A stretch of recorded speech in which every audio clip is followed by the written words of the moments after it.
Hi, my name is Rabbi Shifra Weiss-Penzias, and I want to teach you my hints for Hebrew reading.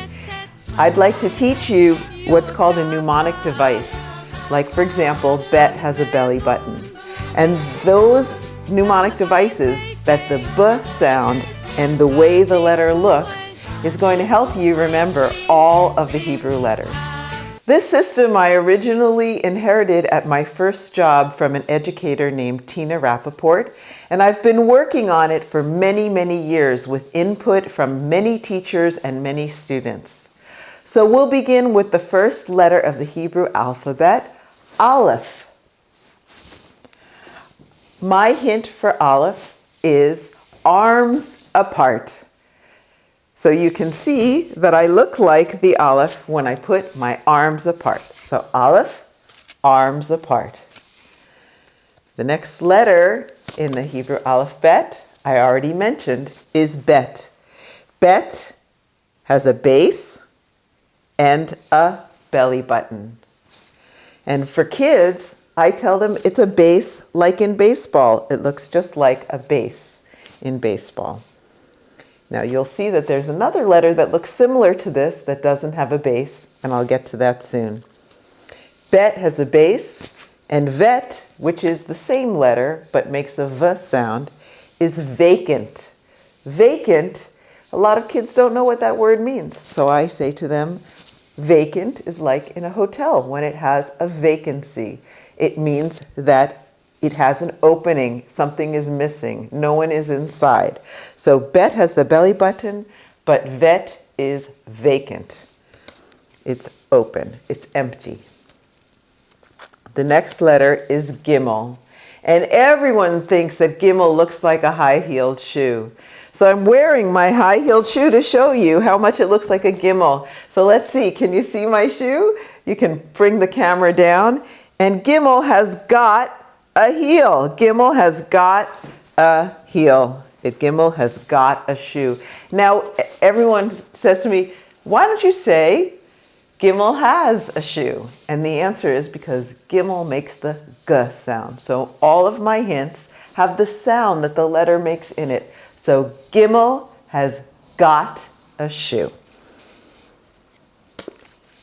Daled has a dent. Right here on the Daled, there's a dent. So, of course, Daled makes the D sound. Hey is a house with a window. See how there's the house and there's the window, as opposed to another letter that looks very similar but does not have a window. So we'll get to that when we get there.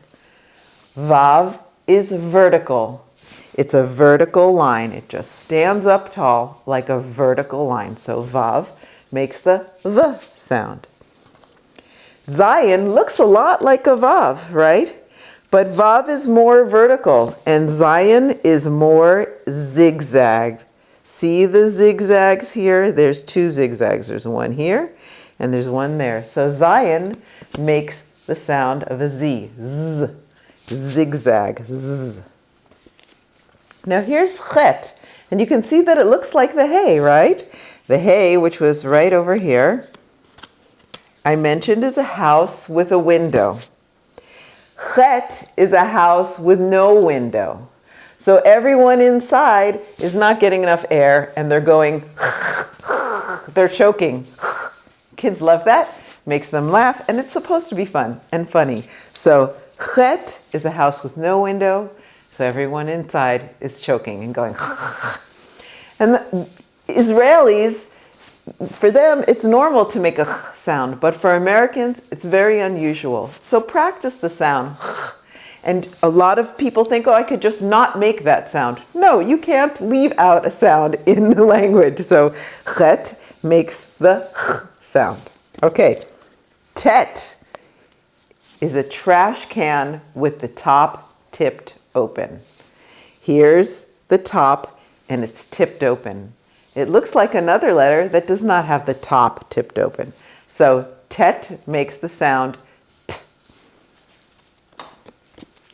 Yud is little. It's the littlest letter. So it's young. Yud is young. Oh, how cute, the little Yud. Kaf has a cough drop. And you'll see that kaf also kind of looks like the letter C, like a backwards letter C, which also makes the sound k. So kaf has a cough drop.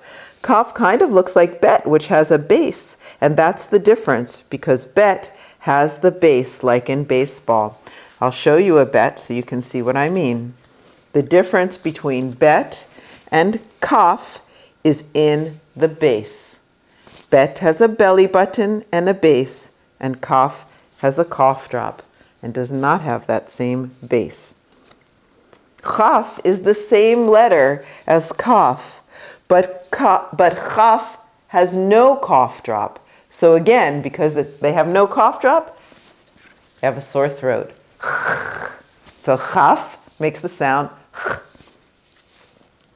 chaf has no cough drop. Lamed is the longest letter. If you are taking a walk along one of the letters, Lamed would be the longest walk. Lamed also has a capital L right here. So Lamed makes the sound L, like the letter L. Lamed.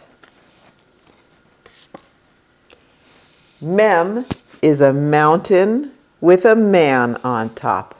Now remember, Tet was the trash can with the top tipped open? A lot of people confuse Mem and Tet. But Mem has a complete, it doesn't have the top open. It has a complete mountain on top.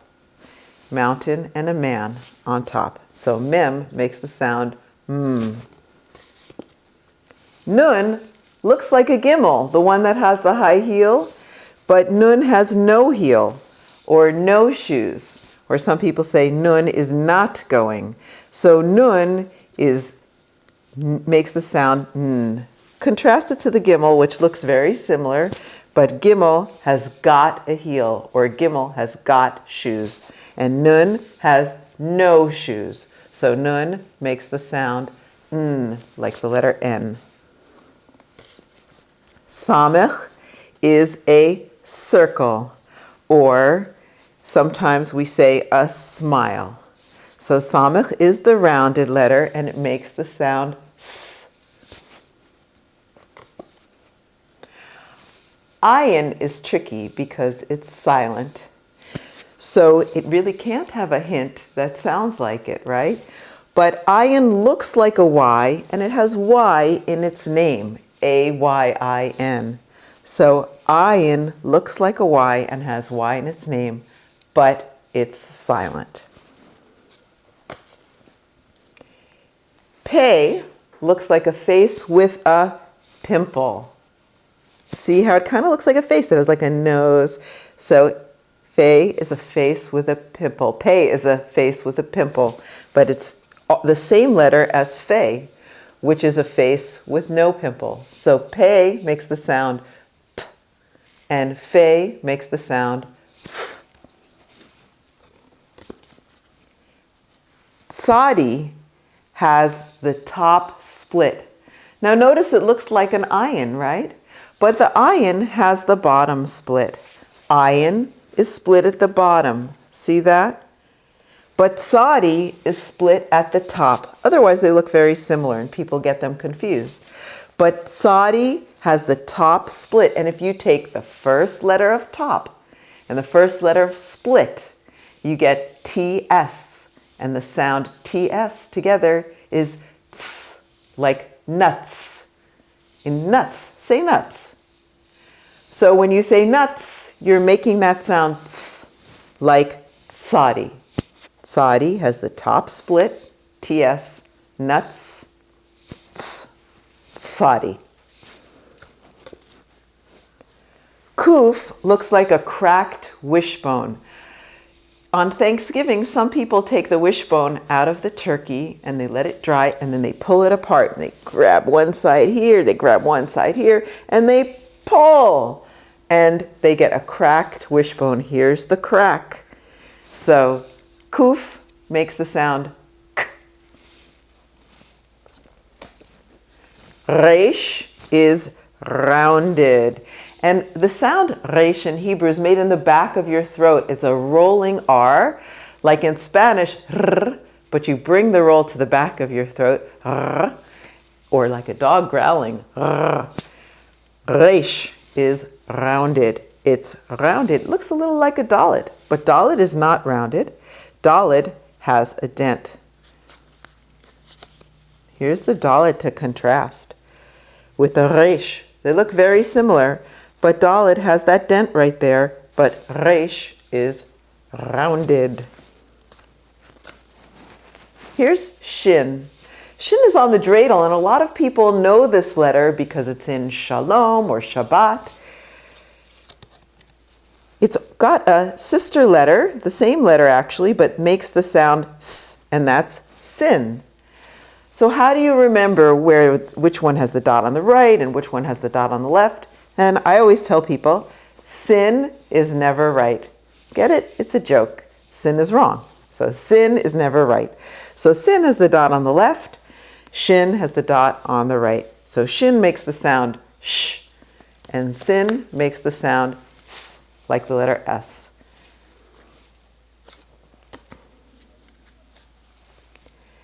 This is tav, and tav has a toe. See the toe? Just like with your foot, when you stick up your foot, you have a toe. Tav has a toe. I always stick out my toe to show everyone how here's the toe for the tav. Tav has a toe, so it makes the sound t. Tav sometimes has a dot in it and sometimes it doesn't, and that goes back to an ancient pronunciation that sometimes tav would have a different pronunciation. But today we just say t, tav, like in Shabbat. So those are all the main letters of the Hebrew alphabet, but then there are the sofiot, the final letters. These are the sofit letters, the final letters. So sofiot is the plural, the final letters. In English, we have capital letters, and the capital letters are only found at the beginning of a word, but they're the same as the lowercase letters. So for example, a capital A is the same as the lowercase a, but you would only find a capital A at the beginning of a word. So just the same in Hebrew, these are only found at the end of a word. And so they're called the final letters because they end the word. There's only 5 of them. And the first one is fe. Now this looks just like the letter fe that I taught you. Fe is a face, and final fe is a face also. But instead of the letter curving like this and having hitting the line where all the letters end on this line, this one drops down below the line. And most of the sofiot, with the exception of one, drop below the line in the same way. Instead of the letter looking like its regular, or let's call it lowercase letter, that would curve around this way, like the fe does, they just drop straight down. And that's what happens with a fe. There's only one regular letter or lowercase letter that also drops below the line, and that's kuf, which I taught you was a cracked wishbone, kuf. Here is a final tzadi, and remember I taught you that it has the top split. Here is a regular tzadi, and you see that they look similar, but instead of the bottom going to curve around like this, it just drops straight down. Otherwise, it's the same and it makes the same sound, tzadi. So this is tzadi, sofit, or final tzadi. Nun, remember I told you, has no shoes or no high heel. And this looks just like a nun, but instead of curving around this way, it drops straight down. And there's the final nun. So of course it makes the sound n, like the letter N. Now here's the exception, which is the mem. It doesn't look very much like the regular mem, but it does have a marshmallow in the middle. See how it has that in the middle? It looks just like a marshmallow. So mem is a mountain with a man on top, But mem sofit, or final mem, has a marshmallow in the middle. So it also makes the sound mm. But when this letter is found at the very end of a word, it will be in this version, final mem. Here is a chaf, which looks just like the regular chaf, except it drops down, and it normally has inside these two dots, which are called the shva. And that's a whole other lesson about the shva. Sometimes it has another vowel inside, but instead of it being blank or open, it has this in it normally. But if you try to imagine that instead of it curving like this, it drops straight down, there's your final chaf. Final chaf is very common because we often say the word baruch when we're saying blessings. So final chaf is the last letter of baruch. Those are all of the Hebrew letters. Now I'm going to go over some vowels for you. Have you ever seen a cartoon where someone gets a great idea and a light bulb goes off shining over their head and they say, "Oh, I have a great idea"? Well, that's the same with the vav. Imagine this is a person with a light bulb over their head and they're saying, "Oh, I have a great idea." So here I am being a vav. Oh. So vav makes the sound O.